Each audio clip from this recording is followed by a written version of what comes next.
রহিম। মিরাপুর ইসলামিয়া দাখিল মাদ্রাসা কর্তৃক আয়োজিত জলবায়ু পরিবর্তন ও সচেতনতা বিষয়ক উপস্থিত বক্তব্য। আসসালামু আলাইকুম ওয়া রাহমাতুল্লাহি ওয়া বারাকাতুহু। জলবায়ু পরিবর্তন রোধে বৃক্ষের অবদান অনস্বীকার্য। গাছপালা কার্বন ডাই অক্সাইড শোষণ করে এবং অক্সিজেন সরবরাহ করে, পরিবেশকে পরিষ্কার রাখে।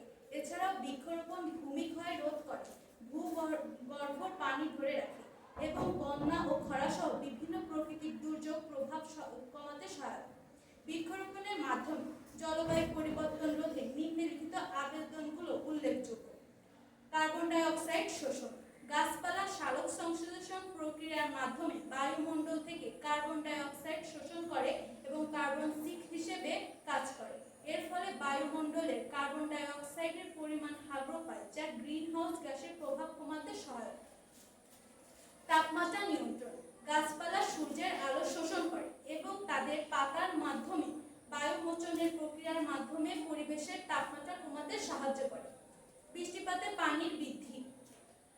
বৃক্ষরোপণ স্থায়ী ও আঞ্চলিক পর্যায়ে বৃষ্টিপাতের পরিমাণ বৃদ্ধিতে সহায়ক হতে পারে।